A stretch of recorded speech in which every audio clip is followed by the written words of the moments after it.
আসসালামু আলাইকুম রহমতুল্লাহ বরকাত। চোর ধরুন, চোরকে শাস্তা করুন। চুরির মাল ফেরত পেতে কী কী আমল করবেন আজকে সম্পূর্ণ কিছু আপনাদেরকে বলে দেব ইনশাআল্লাহ।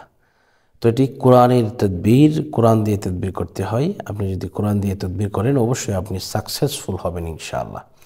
তো আসুন আমরা কোন আমল করে আমরা চোর ধরতে পারবি। অনেকেই আয়না পড়া দিয়ে, চাল পড়া দিয়ে বিভিন্নভাবে চোর ধরে থাকেন।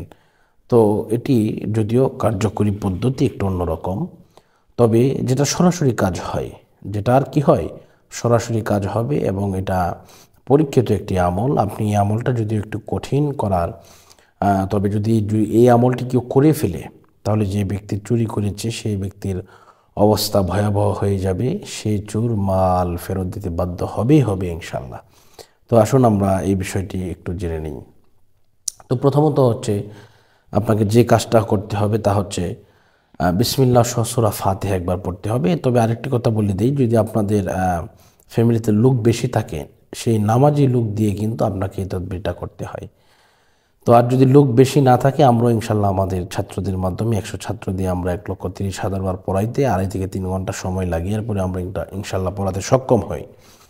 তো যদি যোগাযোগ করতে চান এই নম্বরে যোগাযোগ করবেন 01643063744। তো আসুন আমরা এই আমলটি কিভাবে করব এই বিষয়টা একটু জেনে নিই। প্রথমে হচ্ছে বিসমিল্লাহ সহ সূরা ফাতিহা একবার, এরপরে বিসমিল্লাহ সহ সূরা ইখলাস 3 বার, কয়েকবার দরুদ শরীফ পাঠ করার পরে লা ইলাহা ইল্লা আনতা সুবহানাকা ইন্নী কুনতু মিনাজ জালিমিন এটা আপনার পড়তে হবে 1,30,000 বার। প্রতি 100 বার যখন হয়ে যাবে 100 বার পরপর আপনাকে পড়তে হবে ফাস্তাজাবনা লাহু ওয়া নাজ্জাইনাহু মিনাল গাম্মি ওয়া কাযালিকা নুনজিল মুমিনিন।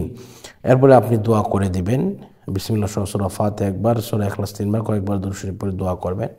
দেখবেন ইনশাল্লাহ আপনার মাল ফেরত দিতে বাধ্য হবে। 3 দিনের ভিতরে আপনি আপনার মাল ফেরত পাবেন।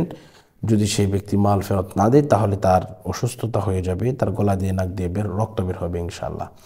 তো আজকের মতো এই পর্যন্তই। সকলের সুস্বাস্থ্য দীর্ঘায়ু কামনা করছি। বিদায় নিচ্ছি। আসসালামু আলাইকুম ওয়া রাহমাতুল্লাহি ওয়া বারাকাতুহু।